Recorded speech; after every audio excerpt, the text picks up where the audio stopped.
Ya. Itu apa suara saya terdengar? Dengar. Ya, terdengar. Selamat pagi Pak Dian, selamat pagi Bu Dora, dan selamat pagi teman-teman. Selamat pagi. Selamat pagi. Kami dari kelompok 5 yang beranggotakan saya Dionysius dan Natali Himas akan mempresentasikan laporan praktik dietetik pada pasien dengan kasus gout arthritis. Selanjutnya, Riz.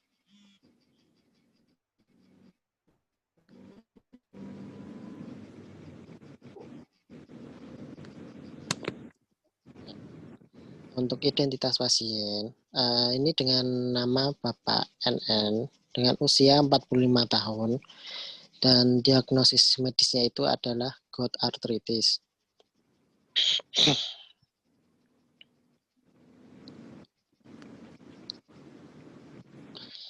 Dan riwayat penyakitnya itu adalah keluhan utama, ngilu persendian, kemudian pada pangkal ibu jari terlihat bengkak dan berwarna merah.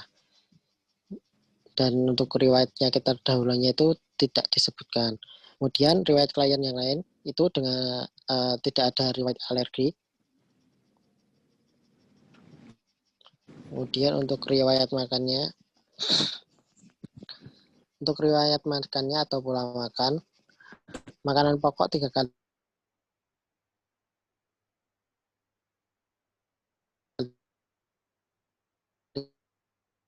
kemudian kacang mete dan emping goreng. Untuk lauk hewaninya yang sering dikonsumsi yaitu sate jeroan, udang goreng, dan sarden. Kemudian lauk nabati yang biasa dikonsumsi seperti tempe, tempe dan tahu setiap kali makan 1 potong ukuran sedang. Kemudian sayur yang dikonsumsi biasanya adalah bening bayam dicampur dengan wortel, kemudian sup sayuran dengan kaldu daging kental, dan buahnya adalah pisang dan pepaya. Untuk pengalaman dietnya, pasien tidak pernah belum pernah mengalami pengalaman diet. Kemudian untuk lingkungan makannya itu tidak dijelaskan mengenai lingkungan makan pasien. Dengan kesimpulan hasil dari food history, pasien makan 3 kali sehari dan kebiasaan makan sering mengkonsumsi tinggi lemak, suka konsumsi roti, coklat, dan emping goreng. Kemudian pasien belum pernah mengalami pengalaman diet sebelumnya.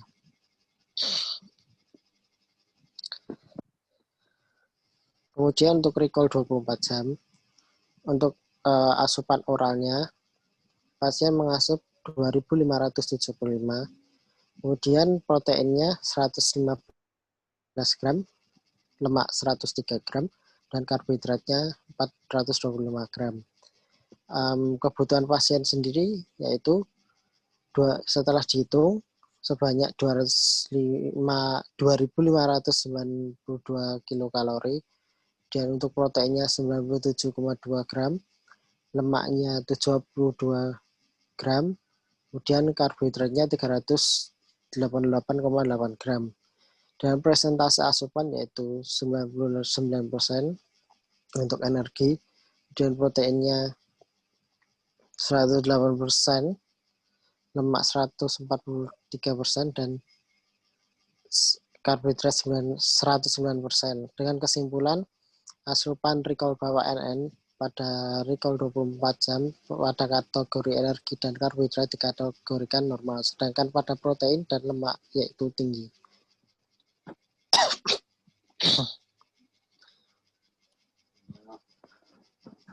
Ya, untuk data biokimianya, Bapak NN memiliki hasil laborat pada data kimia yaitu asam urat dengan hasil 8 mg per desiliter, itu dengan masuk keterangan tinggi. Kemudian kolesterol totalnya 300 mg per desiliter dengan kategori tinggi, trigliserida dengan 208 mg per desiliter dengan kategori tinggi.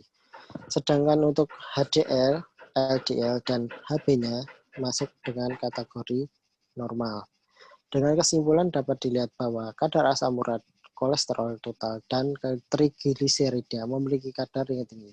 Sedangkan untuk kadar HDL dan LDL, kadar HDL, LDL, dan HB memiliki kadar normal.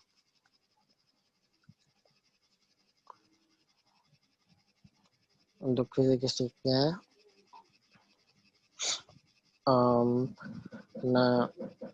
panjang badan atau tinggi badan pasien itu ya 175 cm dengan berat badan 75 kg dengan IMT normal yaitu 24,4. Dengan kesimpulan, status gizi pasien termasuk kategori status gizi lebih dan dapat dilihat dari IMT.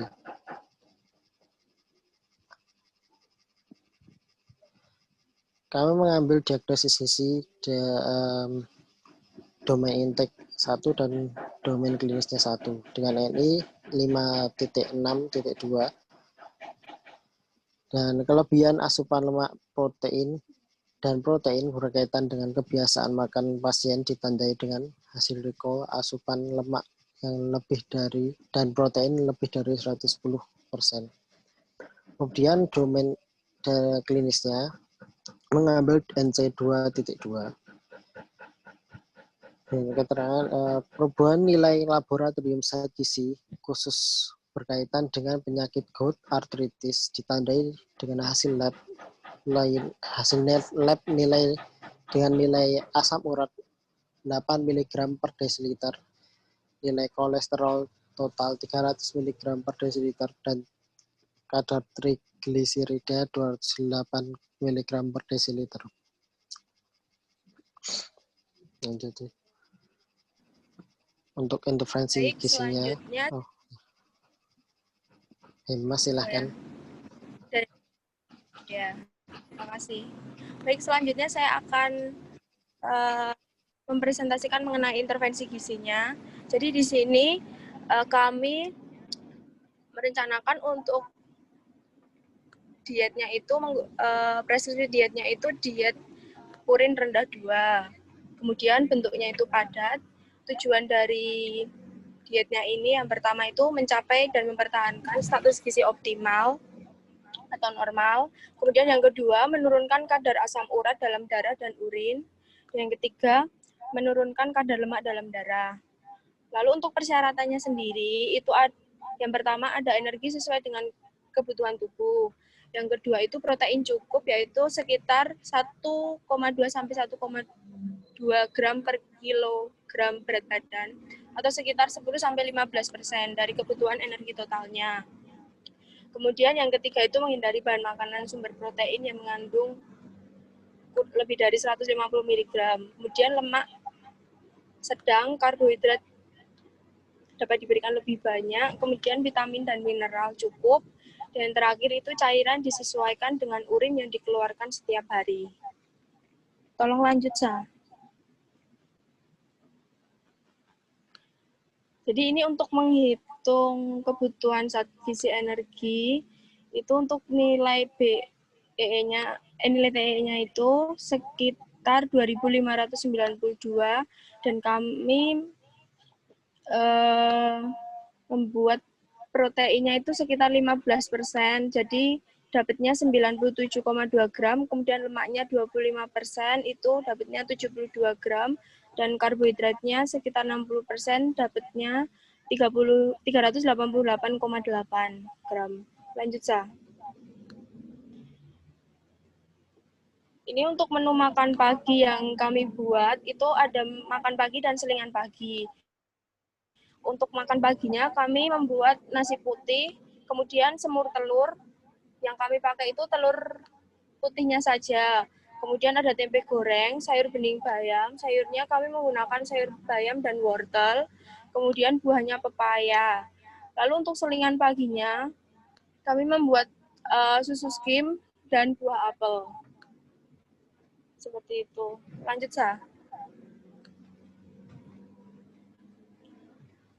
Kemudian untuk hasilnya itu menu makan pagi yang terdiri dari nasi putih, semur, tempe, dan buah pepaya itu memiliki kenangan menarik, seperti menu telur, semur, dan dengan warna yang coklat, dan sayur bening dengan warna hijau dan orange. Untuk cita rasanya sendiri, dari semurnya itu tidak terlalu manis, dan sayurnya tidak terlalu manis dan gurih. Kemudian untuk teksturnya tidak terlalu keras dan terlalu lunak. Lanjut, Sa. Berikut itu dokumentasi mengenai makanan yang sudah kami buat. Lanjut, Sa. Nah, jadi ini untuk perencanaan dari menu sehari untuk kasus radang sendi. Jadi makan paginya itu tadi yang sudah saya sebutkan. Kemudian untuk makan siangnya itu kami merencanakan seperti nasi putih, ayam saus kecap, sop, jeruk, dan minyak. Kemudian untuk selingan sorenya kami menggunakan susu skim dan pisang molen. Kemudian untuk makan malamnya nasi putih, capcay, tahu goreng, dan bakso. Lanjut, Sa.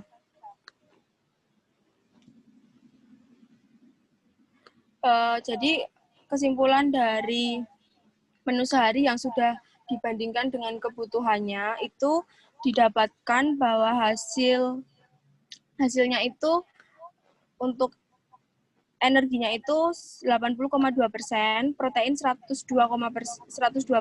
lemak 95%, dan KH 76%. Jadi apabila dilihat untuk energi, protein dan lemak itu masuk kategori normal, dan asupan dari KH itu kurang dari normal, itu kurang dari 110%. Sehingga dapat disimpulkan bahwa cukup memenuhi kebutuhan pasien. Seperti itu. Sekian presentasi dari kami. Apabila ada tambahan dari Pak Dian ataupun Bu Dora, dipersilahkan. Oke, terima kasih Dion dan Hemas. Dan Clarissa yang membantu presentasi, terima kasih. Tolong jangan di-close dulu, biar nanti bisa scroll lagi. Beberapa masukan yang ingin saya konfirmasi ke kalian tentang kasus gout arthritis ini. Kasusnya sederhana banget, makanannya makanan biasa, 2.500 kalori. Nah, tadi tertulis di presentasi, kalian nulisnya makanannya bentuknya padat. Nggak ada makanan bentuk padat, ya adanya makanan biasa. Jadi silakan nanti bisa terminologi saja, menunya diganti. Bukan makanan bentuk padat, tetapi ya makanannya bentuknya adalah makanan biasa. Terus yang kedua, tadi di situ syaratnya adalah kalian menurunkan, tadi kan didiagnosis itu adalah NI562, itu kan didiagnosis NI562 adalah tingginya asupan lemak dan protein. Tingginya asupan lemak dan protein, kamu menyebutkan itu, sehingga di tujuan diet kamu mengarahkan untuk, di preskripsinya kamu mengarahkan untuk meningkatkan asupan karbohidratnya. Tetapi di preskripsi diet kamu menuliskannya proteinnya 15%, lemaknya 25%, karbohidratnya 60%. Kalau melihat diagnosis dan tujuannya, mungkin menurut saya akan lebih baik jika lemaknya cukup 20% sama karbohidratnya naik jadi 65%.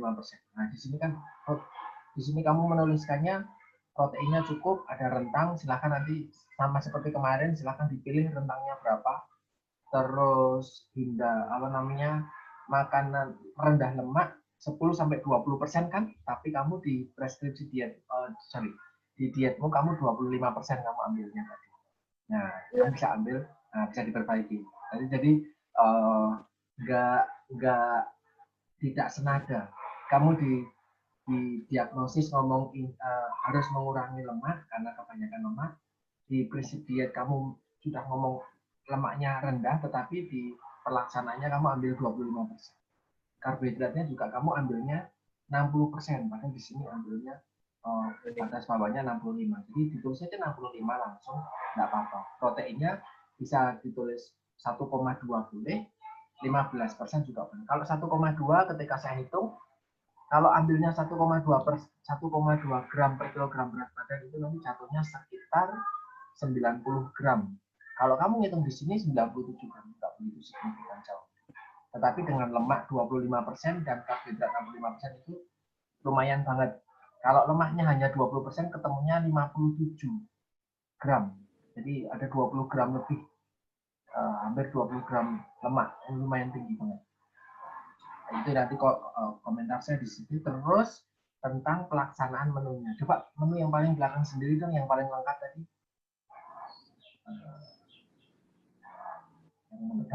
Nah, di sini kita lihat, ini kasusnya GOAT. Di preskripsi diet kamu menuliskannya adalah menghindari makanan tinggi purin di atas 150, untuk di bawah 150 per setiap harinya. Tetapi kita cek di menunya. Pertama, kamu membuat tempe goreng, porsinya 2. Tadi saya lihat ada di foto 2. Yang kedua, kamu ditambah dengan sayur bening bayam. Bayam itu tinggi purin. Yang ketiga, ada di situ sop. Sopnya isinya apa? Lebih baik ketika membuat menu, kamu tulis sayur, golongan makanan sayur, menunya sop, dalam kurung, sop labu, misalnya sop labu, sop gambas dan wortel misalnya. Atau sop gambas, soun wortel. Jadi dituliskan. Dan yang dimakan malam, itu ada capcay. Capcay isinya apa? Kalau capcay isinya brokoli, sawi, sama pakcoy misalnya, itu malah nggak boleh sama sekali karena itu purinnya jadinya tinggi. Nah, maka dituliskan capcaynya isinya apa. Jadi saya masih belum bisa menebak apakah ini purinnya total berapa, gitu ya. Nanti dinilai gizinya kalau kamu pakai Nutrisurvey mungkin ada purin, itu bisa dilampirkan karena kamu harus memperhatikan soal purin, soal kolesterol. Jadi selain lemak ada kolesterolnya, jadi ditambah tidak hanya setiap makro ya. Silakan teman-teman yang lain tidak hanya menuliskan energi dan makronutrien saja, tetapi mikronutrien apa atau zat gizi apa yang memang krusial di kasus kalian yang harus diperhatikan betul. Kalau harus menghindari natrium, orang-orang dengan hipertensi, ya maka ditulis di sini ditambah lagi natriumnya, misalkan. Gitu ya. Jadi silakan perhatikan betul. Untuk orang dengan GOAT makan tempe boleh. Tetapi tidak 2 porsi. Tetapi kamu tadi buatnya 2 porsi. Terus sop sama capcay isinya sayuran. Sayurnya apa?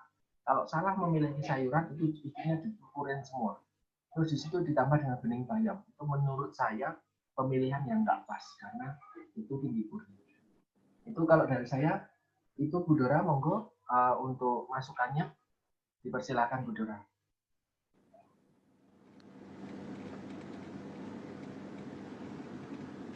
Bisa di-unmute dulu, Bu Dora. Oh ya, ya, ya. Apa sudah kedengaran suaranya, Ibu? Sudah. Oh ya, terima kasih Pak Dian. Selamat Dio, Nema sudah menyelesaikan laporan ini. Tadi sudah banyak disinggung oleh Pak Dian. Ibu Dora setuju. Yang penting tadi ada yang food history, coba ditampilkan di food history. Di food history, recall apa hasil kesimpulan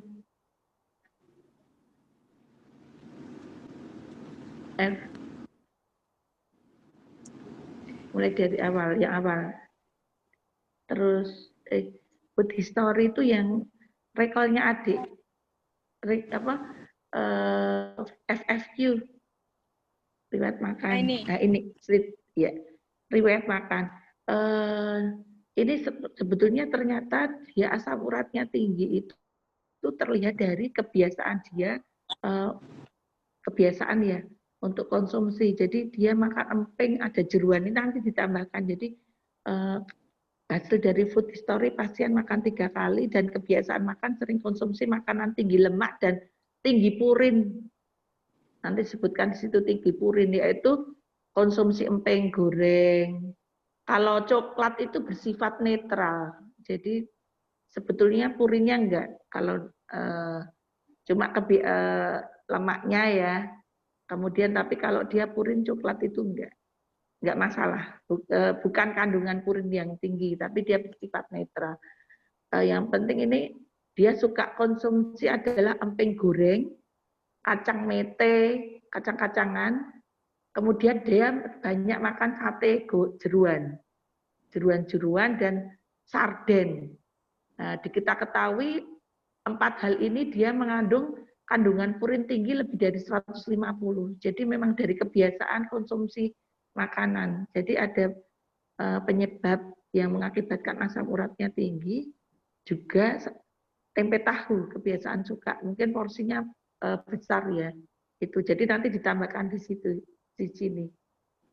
Jadi kebiasaan tinggi purin, bukan tinggi lemak, tapi juga tinggi lemak juga, tapi juga tinggi lemak dan purin. Contohnya kacang mete, emping, jeruan, ya, tempe, kemudian makan sarden gitu ya.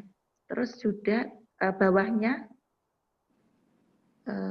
di bawahnya. Kemudian ya ini terlihat asupannya konsumsi rekal tinggi. Ini asupan makan kebiasaan di rumah ya. Rawat jalan atau rawat inap ini, Dik? Nggak tahu. Ya. Rawat jalan ya. Kemudian ini pasiennya berarti kebiasaan rekalnya memang tinggi protein, karena kita ketahui purin itu ada di dalam intinya protein dan makanan lemak. Jadi ini memang sejalan ya, dia makan itu tadi porsi besar, ternyata protein lemaknya juga tinggi. Kalau adik bisa nambahi purin di sini, kandungan purin sama kolesterol di food recall. Kalau nanti ini kan kasusnya nggak tahu karena mungkin sudah tidak ada terkaji seperti itu. Tapi nanti besok kalau adik dapat kasus, coba nanti dicek. Kalau purin nanti dicek juga kandungan purinnya dalam. Itu kan ada golongan tadi 100. Dalam 1 on kandungannya purinnya 50. Itu apa saja golongan A, B, C. Nah, nanti adik bisa merekolnya dari itu. Untuk perkiraan kandungan purin dalam 1 hari. Itu ada purin, kemudian sama kolesterol sebetulnya. Karena pasien itu juga tadi berdampak terhadap tingginya kolesterol. Jadi nanti selain dianalisa rekolnya, selain energi, protein, lemak, karbohidrat adalah tambahan purin dan kolesterol. Slide bawahnya, biokimia. Ya, biokimia stop.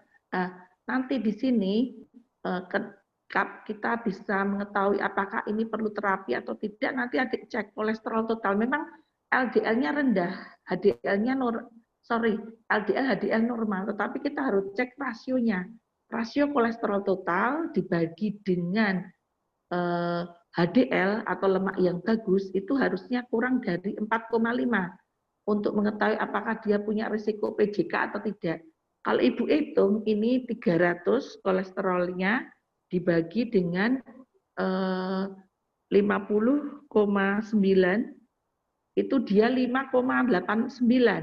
Jadi lebih dari 4,5 dia punya risiko kalau nggak diturunkan dia bisa ngarah ke aterosklerosis, penyakit jantung koroner. Jadi ini perlu terapi juga, perlu mendapatkan perhatian, terapi dietnya. Iya. Kemudian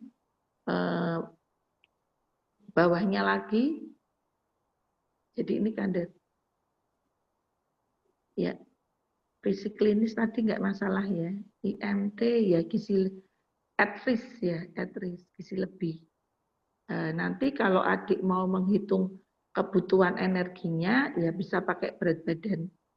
Usianya berapa tadi, Dek? Maaf. 45, Bu. 45. 45. Ya, bisa Pak kalau berat badan ini, kalau mau pakai ideal, berarti adik perhitungan pakai 75 ya, ideal. Ya. Slide selanjutnya, adik. Ya, untuk diagnosa gizi, biar ada benang, kalau adik menggunakan tadi bisa saja kelebihan asupan lemak dan protein berkaitan dengan apa? Kalau adik mau menggunakan NI 562, sebetulnya bisa kalau nanti adik purinnya dicantumkan, biar nanti adik mengarah ke purin, langsung adik bisa menggunakan NI 5.4 penurunan kebutuhan zat gizi spesifik purin berkaitan dengan gangguan tadi konsumsi asupan tinggi purin ditandai dengan purinnya tinggi atau bahan makanan yang purin kayak emping, jeruan, apa tadi sate dan sebagainya itu dimasukkan. Itu ada agar benang merah karena adik langsung menyantumkan diet rendah purin. Nah, tetapi kalau ini kan juga ada data karena dia asupan lemak dan proteinnya memang berlebih. Nanti tadi seperti sudah dijelaskan oleh Pak Dian di awal, itu nanti kalau adik mau menggunakan NI 562, nanti dilihat etiologinya. Adik tulis adalah berkaitan dengan kebiasaan makan pasien. Kebiasaan makan pasien yang gimana? Baik atau tidak. Jadi kalau di sini, di etiologinya, di bukunya, itu ada etiologi kurang dalam pemilihan makanan yang sehat. Jadi adik mendingan pakai yang di sini. Kelebihan asupan lemak dan protein berkaitan dengan atau purin. Kalau mau menyinggung bukan proteinnya tapi jenis purinnya, protein purin yang kalau mau spesifik ya berkaitan dengan apa? Kurangnya dalam pemilihan makanan yang sehat, ya sehat atau ya kurangnya dalam pemilihan makanan sehat, kurang mendapatkan informasi tentang makanan tinggi purin, tinggi lemak kayak gitu. Tapi kalau di sini sudah jelas ada perubahan rasa, nafsu makan, perubahan tingkah laku, kurangnya pengetahuan yang berhubungan dengan makanan dan nutrisi. Jadi etiologinya itu ada 1, 2, 3, 4, 5 yang berhubungan dengan kelebihan intake lemak. Nanti dipilih yang sesuai dengan kasusmu. Apakah kurang pengetahuan? Tadi sudah pernah diberikan konsultasi gizi belum? Kalau belum nanti berkaitan dengan kurangnya pengetahuan yang berhubungan dengan belum ya? Belum. Kalau belum bisa aja nanti ya kelebihan asupan lemak dan purin, protein ya, terutama nanti khususnya juga purin, berkaitan dengan kurangnya pengetahuan yang berhubungan dengan makanan dan nutrisi sumber purin, sumber lemak, ya. Kemudian ditandai dengan hasil recall-nya lemak purin lebih dari 110 protein. Kalau nanti ada data purin, dimasukkan di situ sekalian. Gitu. Kalau mau dimasukkan kurang dalam pemilihan makanan yang sehat juga bisa. Nanti dimasukkan itu tadi kalau mau etiologinya kurang mendapatkan pengetahuan maupun makanan yang sehat, yang penting simptomnya ini dimasukkan karena itu penting. Yang tadi kebiasaan masih mengonsumsi makanan tinggi lemak, emping, sate, terus tadi apa kacang mete dan sebagainya dimasukkan biar lengkap nanti pada waktu adik edukasi lagi apakah dia masih mempunyai itu kita asumsikan kan nanti akan di follow up lagi kalau dia pasien pulang nanti ke klinik gizi nanti dicek lagi apakah sudah ada untuk perubahan perilaku itu. Terus kalau adik menggunakan NC 2.2 perubahan nilai laboratorium terkait zat gizi khusus ya nanti berkaitan dengan metabolisme atau bisa patofisiologi atau gangguan metabolisme purin dan lemak ya. Ditandai dengan kadar asam urat, kolesterol, trigliserid, kemudian rasio kolesterol dibanding HDL lebih rasio kolesterol itu ya. Itu. Kemudian di sini nanti kan ada gangguan apa, gangguan fungsi apa. Nah, nanti ngikuti etiologinya. Itu. Nah, slide selanjutnya. Sudah paham ya, Dek, ini? Ya. Kemudian preskripsi diet. Dietnya adalah diet rendah purin, diet purin rendah 2. Itu apa ya, Dek? Karena di Penuntun Diet itu nggak ada rendah purin 2, rendah purin. Yang dimaksud ini apa? Di buku baru ada rendah purin 1, 2. Saya lihat di itu, Bu. Buku Penuntun Diet. Buku Penuntun Diet yang mana? Terbaru yang 2019. Ibu kok nggak lihat. Yang di Iya, Bu. yang warna hijau apa yang baru? Yang baru itu yang 2019. Yang edisi keempat itu yang warna kuning itu. Warna kuning. Oh, yang warna kuning. Coba nanti Ibu cek lagi ya. Ya, Ada diet purin rendah 2. Oh, berarti ada purin dengan kandungan purinnya berapa? Lebih dari 150. Karena kalau yang di Rumah Sakit Pantirape kita untuk untuk rendah purin ya dietnya rendah purin. Itu enggak ada tingkatan. Tapi kalau itu enggak masalah kalau memang ada di literatur.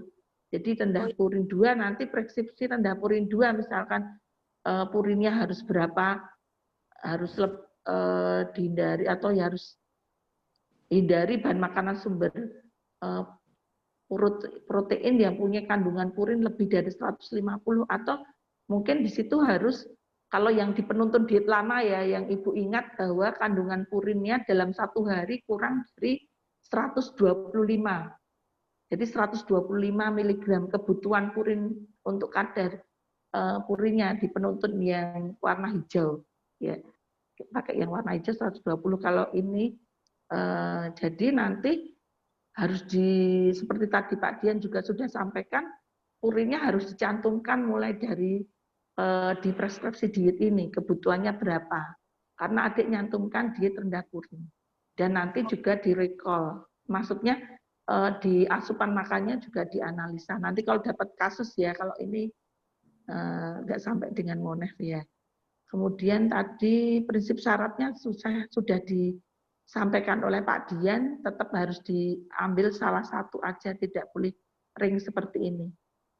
Ya. Kemudian tadi sudah ya Pak Dian nyampaikan proteinnya ambil 15%, lemak 20%, karbohidrat 65%, dan sudah ada tulisan rendah lemak ya, rendah lemak 20%. Jadi nanti harus konsisten dengan perhitunganmu. Kalau kamu ngitung cairannya, oh cairan urin dalam 1 hari ditambah IWL, ya nanti kamu harus hitung itu. Cairan kan harus lebih tinggi kalau di prinsipnya asam urat, karena dengan banyak cairan dia akan membantu mengeluarkan asam urat, juga karbohidrat. Ya, karbohidrat juga tinggi, nanti digunakan untuk membantu menurunkan urin. Kemudian sama lemak, sama ini ada lagi kolesterol, karena kolesterolnya tinggi. Adik, tolong Dion sama Himas ditambah biar dietnya tadi berarti diet, di preskripsi diet ditambah diet purin rendah 2, RKLT, rendah kolesterol lemak terbatas. Kemudian ya, kemudian nanti tujuannya berarti menjawab dari problem. Kalau tadi adalah membantu menurunkan kadar asam urat, ya ditulis membantu menurunkan kadar asam urat dalam darah dan urin melalui makanan. Menurunkan kadar lemak dan kolesterol melalui makanan. Kemudian tadi apa? Sudah ya, itu toh, membantu 2 macam itu. Ya, membantu menurunkan kadar. Kalau untuk mencapai dan mempertahankan status gizi optimal, adik dalam problemnya itu ada penurunan mencantumkan berat badan berlebih enggak? Memang mau diintervensi? Kalau ini mau diintervensi, berarti adik di diagnosa di awal sudah ditulis berat badan berlebih, NC ya, pakai NC 3.1 kalau nggak salah. Berat badan berlebih berkaitan dengan asupan makan yang berlebih, ditandai dengan IMT lebih dari 22 atau IMT 23 ya, itu. Berarti nanti di tujuannya kamu mencantumkan membantu menurunkan berat badan agar status gizi optimal, itu boleh. Tetapi kamu karena didiagnosa gizinya tidak muncul, kok ujuk-ujuk tujuannya ada, lah itu harus disesuaikan. Kalau ibu, kalau dia dirawat inap, tidak harus dia mau langsung menurunkan berat badan. Terutama nanti terutama kalau asupan makannya, walaupun dia obesitas, nafsu makannya turun, rendah, nggak harus diturunkan. Tetapi untuk pasien dirawat mau pulang, kalau pasien mau pulang itu nggak apa-apa, kita sarankan dihitung lagi dan kebutuhannya, dan kita buat diagnosa baru di dalam monitoring evaluasi. Gitu. Kalau pasien itu dirawat jalan, nggak masalah, langsung aja berat badan juga dimasukkan dalam diagnosa dan dihitung juga. Karena kamu di prinsip syarat diet kamu sudah menghitung kebutuhan berat badan berlebih dan dikurangi bertahap. Nah, berarti kalau seperti ini kamu diagnosa gizimu yang perlu ditambah. Ya, diagnosa gizimu ditambah. Jadi pakai NC berat badan berlebih. Ini Dion sama Hemas paham nggak? Biar ada benang merah. Ya, Bu. Iya, berarti kamu mau apa? Kalau kamu mau nyantumkan berat badannya dikurangi, soalnya tadi Bu Dora nggak lihat kamu kebutuhannya dikurangi. Kalau kamu mau mengurangi kebutuhan, kamu ketemu 2.500, dikurangi 500, atau dikurangi 1.000, kebutuhanmu nggak sampai arti sebegitu. Berat badannya pasien itu tambah, nggak akan menurunkan itu kalau 2.500. Nah, kalau saran Bu Dora, kamu diagnosa gizimu ditambah, nah, pakai yang NC, kalian mau nurunin berat badan. Nah, nanti tujuan dietnya bisa nanti untuk membantu nurunkan, prinsip syaratmu udah benar, pakai yang itu, dikurangi. Tetapi perhitunganmu yang harus diperbaiki. Paham nggak? Coba di perhitungan. Nah, di perhitunganmu, ini ketemunya kan 2.500, itu tidak dengan koreksi berat badan. Kalau kamu tujuannya ingin menurunkan berat badan, pakai NC yang tadi perhitunganmu di preskripsi diet, kamu ini dikurangi 500 sampai 1.000. Jadi pasiennya dikasihkan 1.500. Tapi kalau pasien dengan asam urat 2.500 ya kebanyakan. Oke. Standarnya di rumah sakit kita sekitar 1.900 untuk asam urat, 1.700. Iya. Karena biasanya rata-rata untuk asam urat tinggi juga disertai dengan obesitas. Kebanyakan gitu ya. Ya, itu nanti pilihan Dion sama Hemas gimana. Kalau Bu Dora sarankan kamu tetap menggunakan NC, kemudian berat badan, terus ini nanti ada penurunan kebutuhannya. Gitu. Terus kemudian nanti disesuaikan protein, lemak, dan karbohidrat. Itu ya. Kemudian lanjutnya di bawahnya, jadi catat ya, jadi dietnya kamu adalah ditambah rendah purin RKLT. Terus bawahnya, slide bawah, sudah, di bawahnya ya ini jenis dietnya, nanti juga jenis diet rendah purin, kalau kamu ini kan rendah purin, padahal kamu tadi nulisnya rendah purin 2, jadi harus konsisten. Kalau kamu nyantumkannya adalah diet rendah purin tanpa menyebutkan 1, 2, 3, ya sudah. Tapi kalau kamu di awal sudah menyantumkan diet rendah purin 2, ya berarti di sini pakai rendah purin 2 RKLT.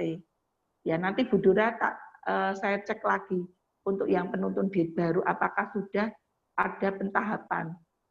1 maupun 2. Bentuk makanan nasi atau biasa gitu ya, nasi kalau bentuk kita di sini bentuknya nasi, lunak atau makan biasa, lunak, saring, cair gitu. Terus rutenya oral. Ini sudah benar. Terus tadi Bu Dora sepakat dengan Pak Dian, nanti diperhatikan untuk pasien dengan rendah purin di rumah sakit kita tidak ada menu yang digoreng, walaupun bentuknya nasi. Jadi beda ya. Kalau makanan nasi yang TKTP itu kita masih menyusunnya dalam bentuk digoreng, enggak masalah prinsipnya. Tetapi kalau rendah purin tadi kan prinsipnya adalah mengurangi lemak 20%. Jadi tidak ada menu yang tempe goreng, tadi nggak ada di sini. Kemudian menu pagi kita tidak menggunakan hewani, nanti dicek lagi. Kita menggunakan nabati, itu adalah siang sore, itu pun setengah porsi, sesuai dengan prinsipnya diet rendah purin, karena tempe kandungan purinnya masuk kelompok B, lumayan. Kalau nanti kita pakai pagi, siang, sore kan purinnya tambah banyak. Kemudian tadi juga Bu Dora sepakat, bahan makanan yang purin untuk nyusun menu kamu juga nggak boleh nyantumkan. Purin bayam itu masuk kelompok B. Bayam, kangkung, daun singkong, kemudian kembang kol, jamur, purin, buncis, itu sayuran-sayuran yang tinggi purin sebaiknya tidak dimasukkan dalam penyusunan menu. Gitu. Kemudian terutama kalau kelompok A itu jelas ya, kalau yang jeruan-jeruan gitu enggak. Itu. Kemudian kalau buah nggak apa-apa, yang penting buahnya semua segar. Slide selanjutnya. Sudah ya? Oh ya. Sudah, oh ya. Untuk ini nanti ada, yaitu yang Bu Dora, kalau ya ini tadi lihat ya, tempe ini porsi besar itu 50 gram. Nanti kalau pagi coba lihat menu 1 hari, Dek. Lihat menu 1 hari. Soalnya kebutuhan protein itu tinggi kok ya. Nah, proteinnya sampai 109 toh ini, kecukupan menu sehari. Lah itu, nah ini kan kalau kayak gini Adik, karena sumber purin itu ada di intinya protein, otomatis kalau nanti Adik proteinnya sampai 100 itu nanti asam uratnya juga tidak akan turun, Dik. Jadi nanti Adik tetap harus cek lagi, nabatinya pagi nggak usah, hewaninya nanti nabatinya pakai di siang sore coba setengah porsi aja nabatinya. Terus ini menunya juga kok digoreng semua, tempe goreng, kemudian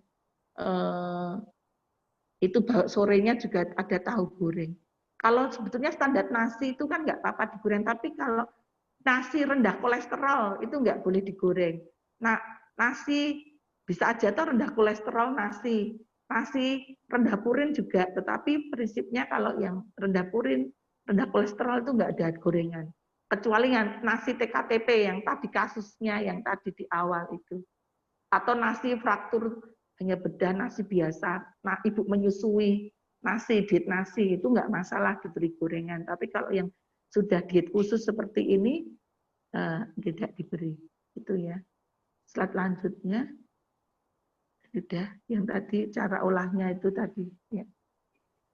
Nanti yang penting nanti purin, nanti di sini waktu Adik merencanakan juga sampai dilihat purinnya ya. Purinnya berapa. Itu. Sama kolesterol, jangan lupa purin dan kolesterol, karena di awal memang ini dietnya harusnya ditambah dengan diet rendah kolesterol. Sudah, slide lagi, sudah selesai ya. Nah, itu aja dari Bu Dora.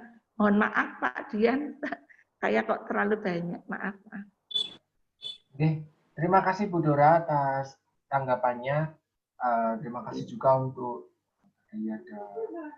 ada Hemas dan ada Dion. Semoga bisa memberikan masukan yang bermanfaat buat kalian juga, karena tadi banyak hal yang perlu diluruskan buat kita semua.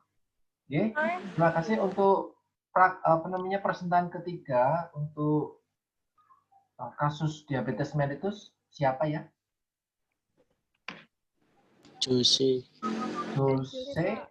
dan Risa. Oh ya, silahkan dipresentasikan. Bu Dora, ini hari ini presentasi terakhir dengan kasus diabetes. Oh ya, Jose dan Risa. Risa, Bu. Risa dan Risa. Ini kayaknya kasusnya dari jenengan.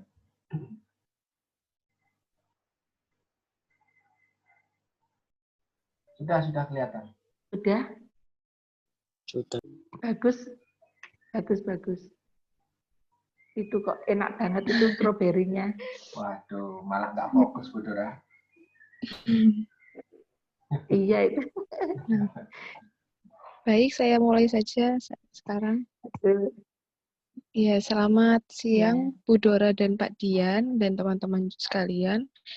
Kami di sini kelompok terakhir akan mempresentasikan laporan kasus kami, yaitu mengenai diabetes mellitus.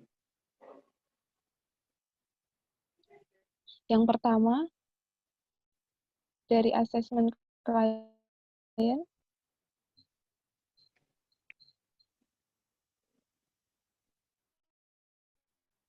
Riz.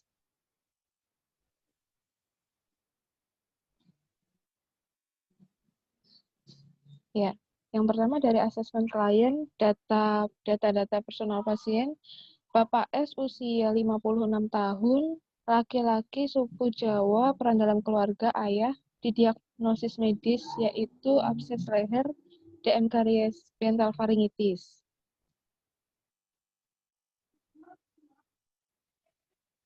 Next.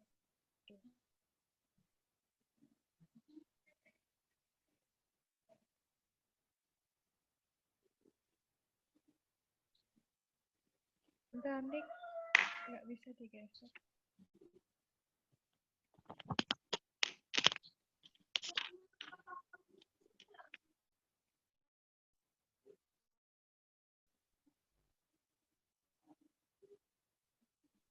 Nah, kemudian yang pertama dari riwayat penyakit pasien, keluhan utamanya yaitu leher bengkak, nyeri, sering keluar dahak dan lendir.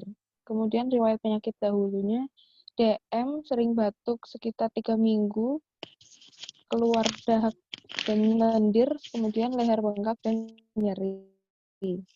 Riwayat pengobatannya belum ada. Next. Kemudian, gastrointestinal, ada nyeri pada bagian leher, kemudian ada kesulitan menelan. Kemudian tidak ada alergi makanan, riwayat sosialnya sosial ekonomi kelas menengah. Kemudian screening gizi. Screening gizinya menunjukkan bahwa pasien memiliki status gizi yang berisiko menengah sehingga harus memonitoring asupan selama 3 hari jika tidak ada peningkatan.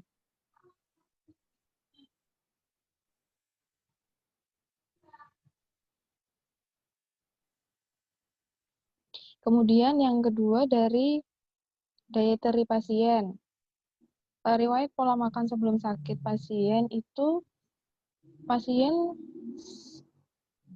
mengkonsumsi nasi putih, mie instan, kemudian lauk hewaninya telur, lauk nabati tahu, tempe, kemudian sayurnya pare, sawi putih, dan buahnya pepaya. Camilannya pasien suka mengkonsumsi teh manis dan roti manis. Data pola makan pasien ini didapatkan dari keluarga pasien sehari-hari.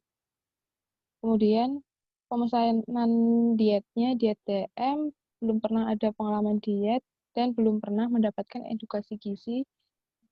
Ya. Next.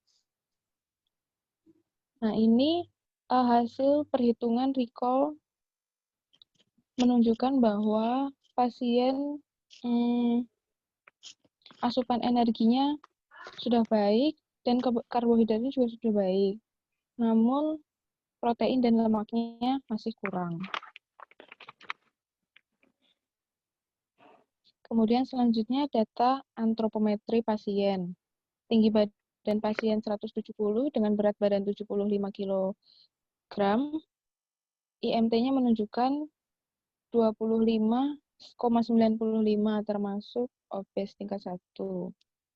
Menurut WHO tahun 2000 itu masih tergolong obes tingkat 1. Kalau dihitung berat badan idealnya seharusnya 63 kg. Kemudian data biokimianya yang perlu diperhatikan adalah gula darah pasien, yaitu hasilnya 245 mg per desiliter, itu termasuk tinggi. Kalau yang lain SGOT, SGPT, ureum, kreatinin, kalium, dan klorida itu termasuk normal.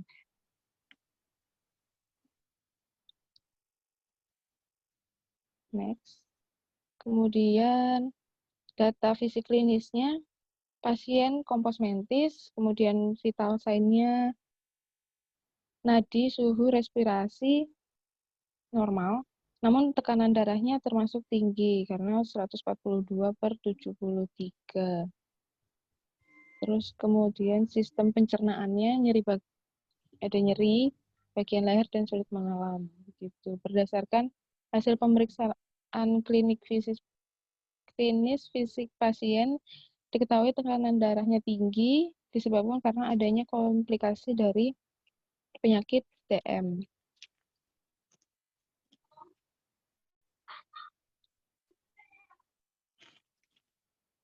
Nah, kemudian diagnosis gizi yang kami tegakkan yaitu yang pertama NI 5.4.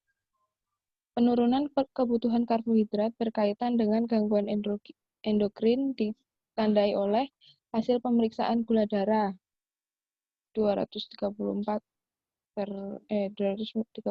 mg per desiliter. Kemudian yang kedua NB 1.7 yaitu pemilihan makanan yang salah berkaitan dengan kurang terpaparnya informasi akurat terkait gizi, ditandai oleh kebiasaan pasien mengkonsumsi makanan berkarbohidrat tinggi dan belum pernah mendapatkan edukasi gizi gitu. Kemudian NC 1.1 yaitu kesulitan menelan berkaitan dengan adanya patofisiologis abses leher tadi, ditandai dengan keluhan rasa nyeri ketika menelan.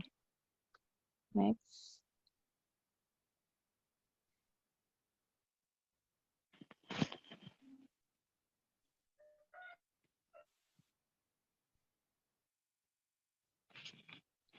Kemudian masuk ke intervensinya. Tujuannya dari diagnosis gizi yang sudah ditegakkan tadi, tujuannya memberikan makanan sesuai dengan kebutuhan dan kondisi pasien untuk membantu mengontrol gula darah. Kemudian memberikan edukasi terkait makanan yang dianjurkan dan tidak dianjurkan. Kemudian memberikan makanan dengan kebutuhan dan kondisi pasien atau daya terima pasien terkait tadi keluhan-keluhan pasien dalam menelan. Kemudian prinsip syarat diet pasien yaitu kebutuhan energinya 30 kilokalori per kilogram berat badan, kemudian proteinnya 0,8 gram per kilogram berat badan, lemaknya diberi 25% dari total energi, dan karbohidratnya sisa dari perhitungan protein dan lemak.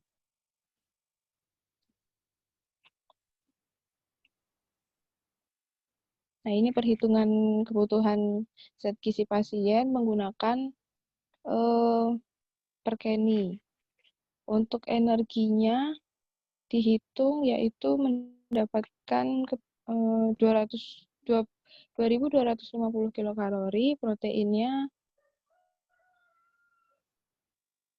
240 kilokalori atau 60 gram, lemaknya 562,5 kilokalori atau 62,4 gram, dan karbohidratnya jadinya 361,8 gram. Preskripsi dietnya, jenis dietnya yang akan diberikan yaitu standarnya diabetes mellitus 2.300 kilokalori, bentuknya lunak karena tadi ada keluhan nyeri saat menelan. Kemudian rutenya oral karena pasien masih kompos mentis tadi, dan frekuensi makannya 3 kali makan dan 2 kali selingan.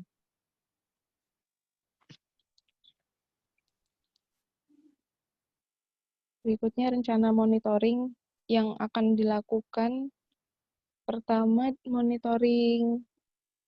Kalau antropometrinya itu tadi sebenarnya masih tidak terlalu masuk ke dalam kategori obes karena masih mendekati normal, jadi tidak terlalu diperhatikan targetnya. Kemudian biokimianya yang diukur adalah gula darahnya, targetnya gula darahnya normal. Kemudian fisik klinisnya ada keluhan nyeri tadi dan tekanan darahnya tinggi tadi, targetnya nyerinya berkurang dan tekanan darahnya normal. Kemudian dieterinya, asupan makan dan daya terimanya, targetnya semakin membaik. Gitu. Selanjutnya akan dijelaskan oleh Risa. Baik, selanjutnya adalah rekomendasi diet yang diberikan untuk pasien penderita diabetes mellitus. Kami menyusun beberapa rekomendasi diet dimulai dari makan pagi, yaitu menu makan pagi ada bubur nasi, telur dadar, pres tahu, kemudian ada tumis wortel dan buncis. Lalu selingannya, kami menggunakan selingannya itu adalah smoothies pisang yang terdiri dari susu skim, pisang, dan gula diabetes. Lalu makan siangnya kami ada nasi tim, ayam goreng, rolade tahu, sayur asem, dan buahnya pisang. Lalu untuk selingannya itu kami menggunakan susu oatmeal yang terdiri dari susu, oatmeal, dan gula diabetes. Lalu makanannya sendiri kami ada bubur nasi, ada ayam suwir bumbu kuning, kemudian ada sapo tahu yang terdiri dari sawi hijau, wortel, baby corn, dan kacang kapri, dan buahnya itu pepaya. Di perencanaan menu, penjelasan detailnya dari rekomendasi menu yang sebelumnya, yaitu ada itu ada nasi, telur ayam, tahu, kemudian sayurnya itu ada wortel, buncis, dan jagung. Lalu sendiri itu ada pisang, susu skim, gula diabetes.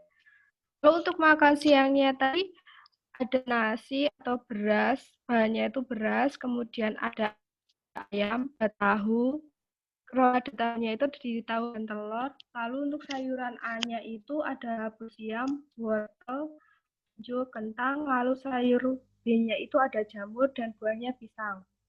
Lalu untuk selingan sorenya sendiri ada susu skim, gula diabetes, dan oatmeal. Lalu untuk makan malamnya itu bubur nasi, yaitu nasi putih dan nasi merah itu dibuat bubur. Lalu dagingnya itu kami menggunakan daging ayam. Lalu sapo tahunya itu terdiri dari tahu, sawi hijau, kacang kapri, baby corn, wortel, dan buahnya itu kami menggunakan pepaya. Kemudian evaluasi yang kami buat rekomendasinya itu didapatkan bahwa hasil perhitungan kebutuhan sehari rekomendasi diet diabetes dibandingkan dengan standar diet, rekomendasi diet memenuhi standar yaitu lebih dari 80% dilihat dari energinya 90%, kemudian proteinnya 102%, kemudian lemaknya 87,3%, dan karbohidratnya itu 103%. Di mana dalam klasifikasi tingkat kecukupan energi, protein, lemak, karbohidrat tercukupi. Lalu untuk karakteristiknya sendiri itu dari tekstur bubur nasi, yaitu kan tadi ada beras merah dan beras putih, itu teksturnya lunak, mudah dikunyah, dan dapat beberapa tekstur kasar dari beras merahnya sendiri. Lalu untuk ayam suwirnya itu empuk, kemudian mudah dikunyah, dan suwiran ayam itu memudahkan pasien untuk mengunyah. Lalu untuk sapo tahunya itu tahunya empuk, kemudian sayurnya itu tidak terlalu kematangan. Lalu cita rasanya bubur nasinya itu gurih, ayam suwirnya gurih, sapo tahunya gurih. Lalu kenamakannya itu dominan untuk bubur nasinya itu lebih dominan warna merah yang berasal dari warna beras merah. Lalu ayam suwirnya itu berwarna kuning dan sapo tahunya itu terdiri dari beberapa macam warna, yaitu warna kuning dari baby corn, hijau dari sawi hijau dan kapri, dan orange itu dari wortel. Berikut dokumentasi yang kami abadikan, yaitu ada sapi tahu, bubur nasi, ayam suwir bening, dan buah paya. Sekian presentasi dari kami. Apabila ada masukan, mohon masukannya Dian dan Dora. Terima kasih. Terima kasih. Oke, terima kasih Clarissa dan Jose atas kasusnya. Diabetes menarik ya. Enak nih tampilannya. Nah, ada beberapa hal yang mau saya konfirmasi. Satu, tadi soal penentuan diagnosisnya. Coba scroll ke atas buat yang diagnosis.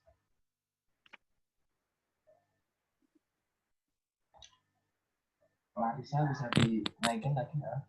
Bagian diagnosis tadi kamu nulis lengkap, intake, klinik, behavior, semuanya ada di sini. Nah, yang pertama saya komentari adalah soal IDNT itu terminologi yang terstandar di seluruh dunia. Hanya kita pakai bahasa Indonesia, nanti dimanapun itu akan sama. Ketika kita bisa bilang NI, NB, NC itu mereka juga paham. Nah, karena terminologinya seragam, penyusunan urutannya juga harus kita biasakan untuk urut. Pertama NI dulu, kedua NC, ketiga baru NB. Nah, ini nanti akan berpengaruh pada intervensi gizi yang akan kita lakukan. Intervensi gizi yang kita lakukan untuk pertama kali adalah pemberian makanan. Berikutnya baru edukasi, berikutnya ada konseling, berikutnya lagi keempat ada koordinasi dengan tenaga kesehatan yang lain. Kalau diagnosis gizimu kayak gini, maka ya kebalik nanti di tengah-tengah kamu ngasih soal MB tadi, ngasih edukasi di tengah-tengah NI dan NC. Nah ini sesuai dengan terminologinya ini kurang tepat. Ada baiknya hanya sesederhana urutannya saja tinggal diatur. Yang kedua, soal simptom di NB1.7 di situ ditandai kebiasaan pasien mengonsumsi makanan berkarbohidrat. Ya, kita setiap hari makan yang berkarbohidrat. Nah, tetapi yang menyebabkan itu menjadi tanda gejala pemilihan makanan yang salah itu karbohidrat yang bagaimana. Jadi kalau di kasusnya yang ditulis yang di kalian garap itu kan banyak makanan sumber karbohidrat yang dikonsumsi tidak sesuai yang seharusnya.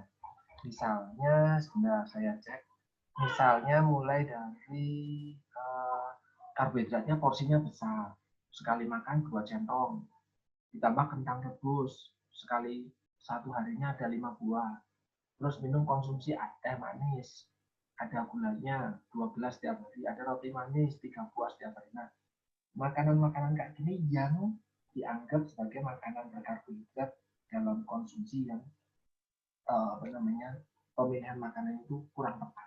Jadi itu kurang panjang ya gitu ya. Kalau sistemnya cuma kebiasaan makanan mengkonsumsi makanan berkarbohidrat saja, ya menurut saya bukan menjadi sebuah tanda gejala dari pemilihan makanan yang salah.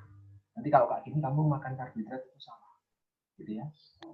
Terus berikutnya soal next dong, soal kebutuhan energi. Di situ kamu nulis preskripsinya 30 kakal per kilogram berat badan. Clarissa bisa next. Bentar, Pak. Ya. Agak agak error benar, Pak. Oh ya. Sambil nanti sambil nunggu saya sambil akan ngomong. Di situ kamu nulis di preskripsi syarat dietnya adalah energi sebesar 30 kilokalori per kilogram berat badan. Itu baru basal. Nah ini nomor 1. energi 330 kakal per kilogram berat badan itu baru basal. Padahal nanti harus ditambah dengan harus ditambah dengan aktivitas sama stres. Jatuhnya kamu tadi ngitung sekitar 2000 sekian. Nah, langsung aja nulis kebutuhan energinya, taruhlah misal ya 2300 kilokalori dengan protein sekian, lemaknya sekian, karbohidratnya sekian. Nanti tinggal ada pengurangan misalnya karbohidratnya dipilih. Karena tadi kan permasalahannya adalah kamu salah, pasien ini salah dalam mengonsumsi karbohidrat. Karena karbohidratnya tinggi. Maka di bagian karbohidrat ini kamu tambahkan. Karbohidrat memang hitung-hitungannya sisa dari perhitungan protein dan lemak, tetapi diutamakan karbohidrat kompleks. Kenapa? Karena pasien ini mengonsumsi karbohidrat sederhana dalam jumlah yang besar, dari roti, es teh, roti sama es teh. Nah, jadi lebih jelas. Karena kalau cuma karbohidrat kayak gitu kurang begitu jelas tulis apa namanya maksudnya. Itu terus di Monef, coba kan rencana Monef next lagi.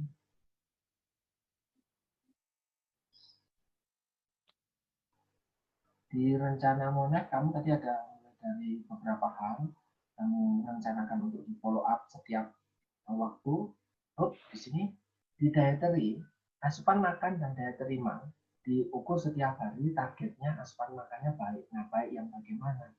Padahal dia susah menelan, gitu. Dia susah menelan, nggak mau susah untuk makan karena adanya sakit di apa namanya di saluran makannya dia. Nah, maka targetmu berapa? Apakah kamu mau target 80%? Itu terlalu muluk-muluk. Oh, dipasang dulu. Kamu ngasih 2.300 kilokalori setiap hari, ditarget aja 50% aja dulu dalam hari pertama. Ini hari Selasa. Besok pagi kamu mau follow up, bagaimana makan tadi malam, bagaimana makan kemarin sore, atau kemarin siang. Oh, sudah hampir separuhnya habis. Oh, sudah. Berarti targetnya sudah tercapai. Karena kamu nggak mau menuntut pasien untuk mengonsumsi habis.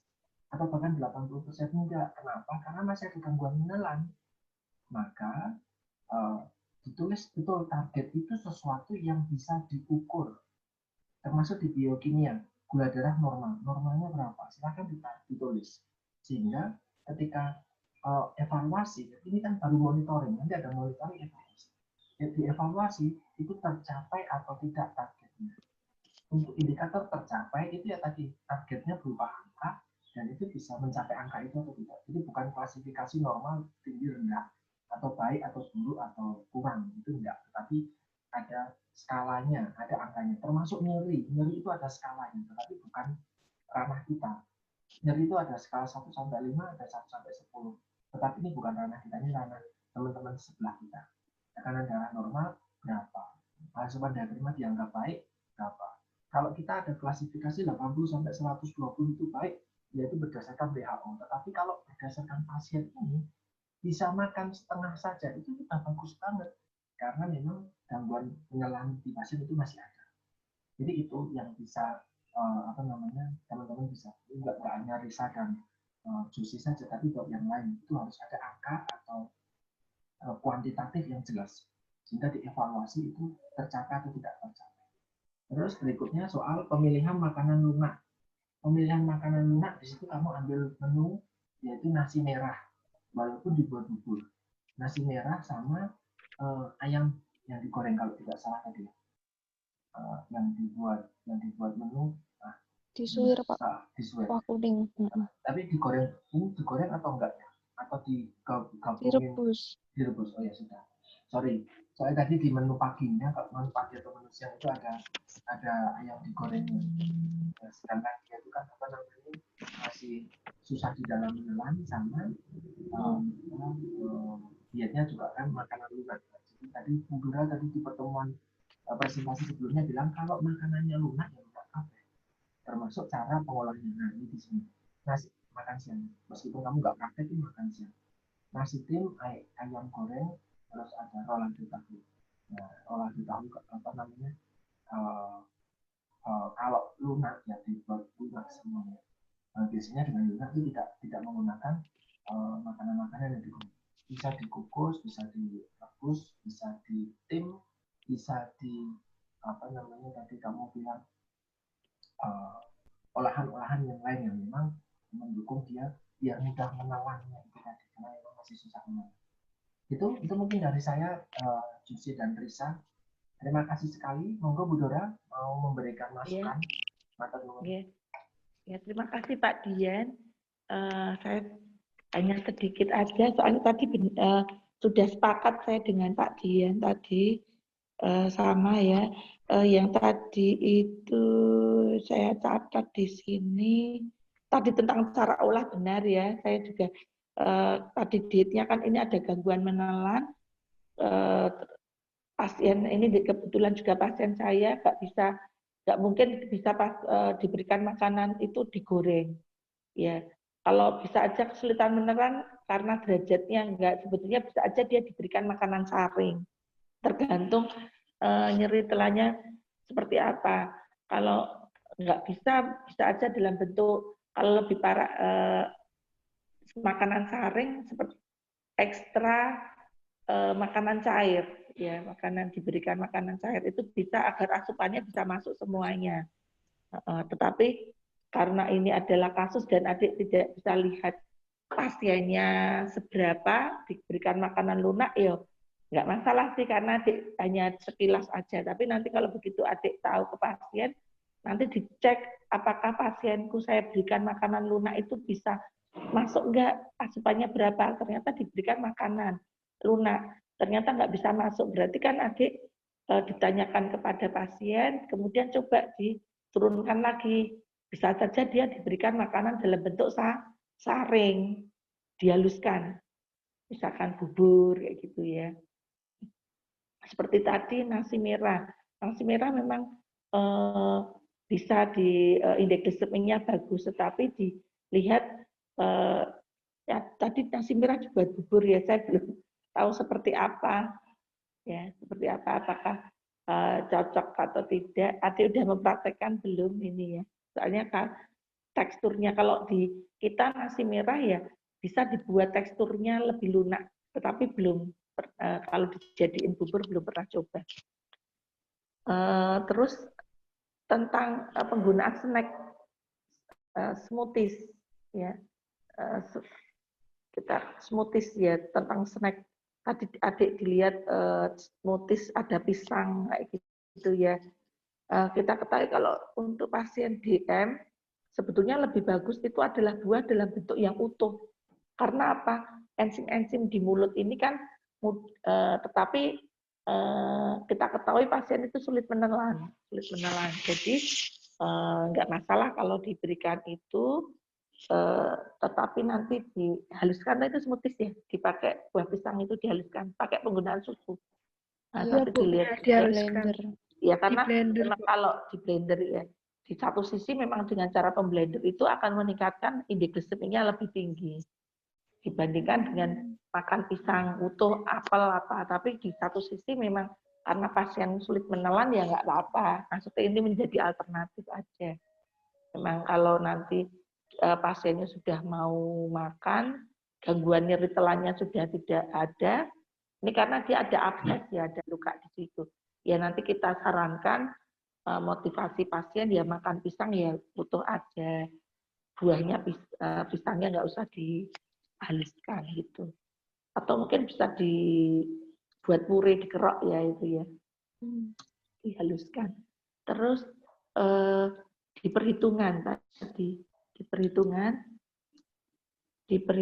tadi catatan Budora itu adik hanya menuliskan nanti ditulis aja kalori basal. Ini kan adik pakai perkeni, tapi di perhitunganmu ini kan hanya basal tok, Dik. Kamu tidak menyantumkan koreksi aktivitas, kemudian koreksi usia, kayak gitu ya. Jadi basalnya saja ini ya. baik Bu. Terus yang selanjutnya sebelumnya ini. Tadi mungkin sudah diberi masukan ke Pak Dian juga lah ini. Lah ini kalau kamu menggunakan ini, kamu gunakan perhitungan kebutuhan energi dengan rumus Perkeni 2015. Lah nanti gunakan DM atau ini rumus di EDM itu. Kalau ini berarti kamu masih hanya menggunakan basal saja. Terus ini protein 0,8 dia ada gangguan fungsi ginjal karena lansia ya ini ya. Lansia. Usia 56, Bu. Usia 56 Bu. Nah, kadar urin kreatinnya juga tinggi. Normal, Bu. Normal toh? Oh, ya. Kalau misalkan normal. proteinnya sebetulnya 0,8 ya protein normal ya, 0,8 sampai 1 gram. Nggak masalah sih mau dikasih 0,8. Nggak masalah. Tapi kalau adik mau diberikan 1 juga nggak apa-apa. Atau mau pakai persentase yang 15 sesuai dengan perkening. Ya, itu. Ya, ini kalau ini 0,8 ya nggak masalah, itu masih normal juga 0,8 sampai 1 gram. Adik tentukan 0,8. Tapi kalau adik mau pakai persentase juga tidak apa-apa. Boleh. Seperti dengan rumus perkening. Ya, tapi memang di dalam teori rata-rata banyak menggunakan gram per kilogram berat badan kalau kebutuhan proteinnya. Kemudian untuk tujuannya, Ibu maksud apa namanya? Ini contoh yang sudah benar, maksudnya adik sudah mulai ada benang merah, di mana tadi adik pakai NI berapa ya tadi, penurunan kebutuhan karbohidrat ya, itu adik sudah nuliskan memberikan makanan sesuai kebutuhan, untuk membantu mengontrolkan kadar gula darah. Terus, tapi saya sepakat sama Pak Dian, nanti diurutkan NI, NC, NI, ya. Tapi nanti misalnya, ya, tapi ini nanti adik sudah ada benar-benar pemilihan ya dengan meningkatkan pengetahuan dengan memberikan edukasi, memberikan kesulitan menelan ya memberikan makanan sesuai dengan daya terima pasien, itu sudah benar. Iya. Terus tadi yang konsumsi karbohidrat tadi setuju dengan Pak Dian, ditambahkan aja karbohidrat mana yang tidak tadi porsinya atau jenis-jenisnya masih tidak sesuai, itu dimasukkan di situ. Di dalam simptomnya dilengkapi aja. Karena semakin adik banyak simptomnya kan, nanti untuk intervensi dan monitoring evaluasi akan mudah. Makanan apa yang masih, terutama dalam pemberian edukasi, adik kan nggak usah banyak bicara. Nanti karena udah diedukasi, nanti adik tinggal, Bu, ini loh, yang tadi, yang sebetulnya dikurangi ini. Jadi kan lebih enak. Jadi pasien tahu, oh ini toh yang salah perilaku yang harus saya ubah itu apa, gitu. Itu aja, Jose. Iya, Bu. Untuk yang lainnya sudah sama dengan Pak Dian. Gitu, mohon adik-adik ini sungguh luar biasa untuk yang kelompok, maksudnya untuk yang pertama kemarin berarti kan ini presentasi ada 6 kelompok. Lah itu nanti tolong masukan dari Pak Dian, Bu Purna, saya sendiri itu diperbaiki semua. Habis itu nanti kan dikirim lagi. Nanti untuk masing-masing anak sebaiknya juga punya dengan yang sudah direvisi, sudah dengan presentasi dengan dosen pembimbing. Sudah direvisi, nanti dikumpulkan lagi ke dosen koordinator Pak Dian, nanti adik-adik sudah punya eval. Nah, nanti kalau itu jadi pegangan pada waktu adik dapat nyusun lagi poin-poin apa yang penting nanti biar bisa untuk diingat kembali. Dan saya juga minta ya Pak Dian, nanti kalau sudah direvisi 6 kelompok ini, nanti Pak Dian jelas dapat, nanti Bu Dura juga minta kopian filenya nanti setelah diperbaiki. Oh iya Bu Dura. Oke. Ya, terima kasih sekali Bu Dora atas masukannya. Saya percaya ini bermanfaat sekali, nggak cuma buat Jose sama Clarissa, tapi buat teman-teman yang lain juga. Untuk kesempatan presentasinya sudah selesai. Apakah ada yang ingin ditanyakan teman-teman, mumpung ada Bu Dora di sini, tentang kasus kemarin atau apa yang sedang dibingungkan, masih belum paham tentang kasusnya sendiri-sendiri atau apapun itu, penjelasannya apa yang perlu ditegaskan lagi, mungkin mumpung ada kesempatan ini, karena ini menjadi pertemuan terakhir untuk dia di generatif. Nanti sama Ibu Dora ketemunya lagi di kepanitiaan umum Bu Dora, di Panu sebelum TPL kliniknya dimulai. Kita belajar kasus-kasus semuanya. Kita kasus-kasus aja ya itu ya. Ya, ini kasus belajar kasus lagi nanti. Itu ada yang pertanyaan lagi nggak? Yang mau ditanyakan? Kalau gimana? Pak, maaf saya mau nanya. Kalau yang tadi itu kan ada kalau diagnosis medisnya kan utamanya DM masalahnya, tapi juga ada tekanan darahnya tinggi. Nah, itu nggak disebutkan dalam diagnosis gizi nggak? Oh ya. Nah, namanya diagnosis gizi itu sebenarnya prioritasnya. Kita mau pilih yang mana? Karena nanti pemberian dietnya itu kita perlu fokus di satu hal. Tetapi diet rendah garam, DM rendah garam itu juga bisa ya Bu Doraya. Jadi Ya, bisa saja. DMRG itu bisa. Jadi sambil rendah garam, dia juga rendah dia DM tetapi juga tak garam, ya, sama sekali tidak menggunakan garam, itu bisa. Nanti yang akan diotak-atik itu adalah lauknya sama sayurnya, gitu ya Bu Doraya. Jadi kalau lauk sama sayur itu yang akan diotak-atik. Jadi sayurnya rendah purin, sayurnya rendah garam, sayurnya diabetes, sayur biasa, itu nanti beda-beda. Meskipun menunya sama. Menunya sama. Misalnya sop. Nanti sop rendah garam, sop rendah protein, sop rendah purin, sop rendah tadi untuk diabetes atau ada kondisi lain, itu nanti itu sama. Lauk juga sama. Cara olahnya sama. Ini kenapa? Karena standar porsi setiap hari rumah sakit manapun itu masak nggak cuma satu porsi, banyak porsi. Kalau dalam banyak porsi banyak menu repot, maka banyak menunya tetap sama, tetapi prinsipnya berbeda. Oh ini ditambah gula, oh ini boleh ditambah garam dikit, oh yang ini nggak boleh pakai garam, oh ini nggak boleh pakai gula. Nanti kalian ketika masak, ketika di PPL institusi praktek di dapur instalasi gizi betul-betul bakal tahu ini kok masaknya kok dibagi tiga panci besar, dibagi 3 wajan besar. Oh ternyata ini buat yang RP, ini buat RG, ini buat DM. Gitu Jose. Terus tadi seperti yang Bu Dora tadi bilang adalah diet diet rendah lemak, kolesterol terbatas, itu juga kombinasi. Semakin banyak diagnosis dari medis yang semakin lengkap karena memang kondisi pasiennya koleksi banyak penyakit, maka nanti dietnya jentek-jentek jadi panjang. Rendah garam, rendah purin, diabetes, DM sama rendah kolesterol lemak terbatas, itu juga bisa aja muncul yang kayak gitu. Gitu, Jose, Novema. Iya, Pak. Memang fokusnya mau kemana, kalau bisa ditangani kedua-duanya dan bisa lewat makanan ya kenapa enggak. Gitu. Bu Dora, kok bisa menambahkan?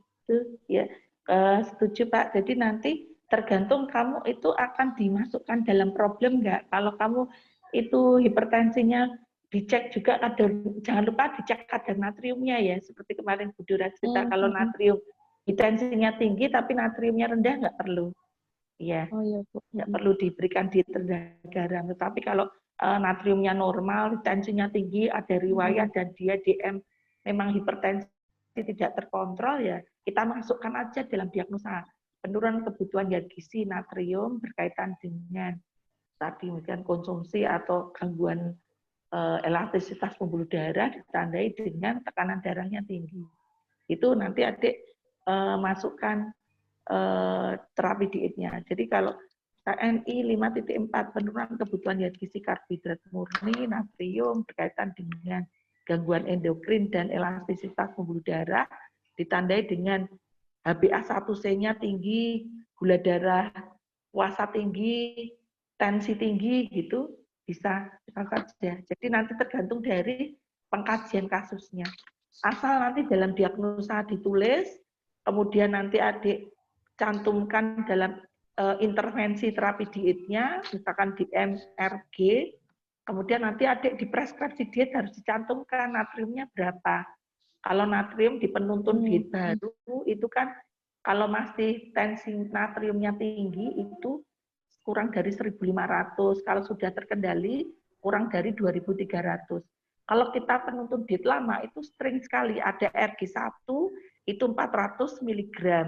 Itu dalam pemasakan tidak boleh menggunakan garam sama sekali. Kalau di rumah sakit Panterapi juga gitu. Tapi kita sekarang sudah tidak menggunakan RG1, jarang, sudah tidak. Kasihan pasiennya nanti juga lemes. Karena dokter biasanya sudah mengoreksi dengan pemberian terapi obat. Kemudian RG2, kalau penuntun diet lama itu menggunakan natriumnya 600 sampai 800 mg. Itu boleh menggunakan garam dapur 1/4 sendok teh. Dalam implementasi memasak di dapur itu salah satu aja yang menggunakan garam. Jadi pagi kita tidak menggunakan garam, ya. Kemudian dimakan siang satu macam ada yang menggunakan garam. Biasanya misalkan di sayurnya, lauknya tawar. Jadi lauknya tawar, sayurnya ada garamnya. Jadi kalau kita motivasi ke pasien, kalau makan dicampur. Kemudian kalau RG3 itu penggunaan natriumnya 1000 sampai 1200. Masih boleh menggunakan garam dapur setengah sendok teh dalam 1 hari. Kalau implementasinya di rumah sakit, itu cara masaknya bagaimana? Itu ada yang dibuat tawar, lauknya dibuat tawar, sayurnya diberi garam. Ya, makanya kita masak tadi kayak Pak Dian ada yang lauknya lauk RG, ada lauk DM, lauk rendah kolesterol itu dipisah. Jadi nanti lauknya diberikan lauk tawar, sayurnya ada garamnya. Kita motivasi pasien kalau makan bareng agar nanti rasanya lebih enak. Saya bersama dengan Bu Nani dan tim gizi lainnya, Mbak, sebetulnya ingin sekali seperti rencana dulu ini mau menyediakan garam saset. Dalam arti seperti kalau garam saset nanti kita buat tawar semua, nanti setiap saset itu diberikan 0,8 gram. Jadi nanti kalau di rendah garam 1.500 kita bisa gunakan 3 saset, ya 3 saset. Kalau 2.300 kita berikan 5 saset. Mudah-mudahan nanti bisa terrealisasi. Kalau yang gula diet, gula saset itu sudah, tapi yang garam diet yang masih belum. Kalau nanti kita ada garam saset seperti itu akan lebih mudah. Kita berikan edukasi, pasien juga akan lebih mudah untuk mengerti. Terus kemudian bisa mencampur sendiri makanannya gitu. Itu implementasinya kalau diet rendah garam. Kalau kita sekarang hanya menggunakan diet rendah garam gitu aja, tapi sudah tidak pernah pakai yang 1-2. Jadi kita pakai yang rendah garam 3. Kalau yang di penuntun diet baru rendah natrium, namanya diet DAS, pakai rendah natrium. Jadi natrium yang digunakan kalau pasiennya stabil ya 2.300, kalau yang belum stabil kurang dari 1.500. Jadi hampir sama dengan RG3 gitu. Itu jelas atau malah tambah bingung? Sudah jelas, Bu. Ya. Makasih Bu, Pak. Ya, nanti ketika praktik bakal ketahuan banget yakin. Kalian bakal paham menghubungkan antara di institusi, ya, di dapur sama nanti di bangsat. Itu nanti ada kaitannya banget. Bakal lebih paham. Oh, ternyata caranya masak kayak gini dan jadinya kayak gini.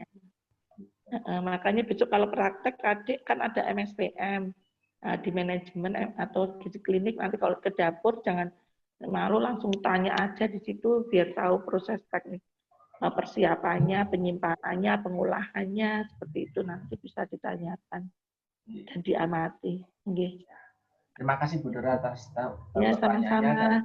sama-sama. Adakah pertanyaan lain mungkin? Halo, yang lain?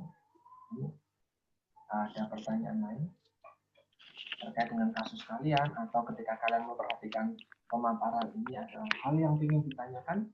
Monggo. Oke. Kalau tidak ada, tidak apa-apa. Terima kasih sekali Bu Dora sudah berkenan hadir bersama kami di Zoom ini, membantu teman-teman untuk dapat lebih memahami soal dietetik pada penyakit degeneratif. Semoga ini menjadi bekal yang bermanfaat. Ini pertemuan terakhir untuk degeneratif. Nanti di kesempatan berikutnya ada kegiatan serupa nanti dengan dietetik infeksi. Nanti ada Ibu Widi yang bakal hadir juga untuk dapat mengkritisi kasus-kasus yang kalian garap. Nanti pilih aja kasusnya apa, harapannya bisa berbeda-beda, jadi bisa punya perspektif banyak kasus daripada satu kasus dipresentasikan 2-3 kelompok. Itu dari saya, karena memang tidak ada lagi. saya cukupkan untuk pertemuan hari ini. Terima kasih sekali buat kegiatan hari ini bisa berlangsung dengan baik. Semoga boleh membawa manfaat buat kita semua. Terima kasih sekali Bu Dora. Terima kasih. Ibu Purna yang juga masih ada pertemuan dengan ya. Matur nuwun, Ya, selamat ya, siang. Selamat siang. Jangan lupa berkah dalam laporannya diselesaikan. Terima kasih. Terima kasih Pak Bu Dora. Ya, Terima kasih Bu Dora, terima kasih Pak. Terima kasih.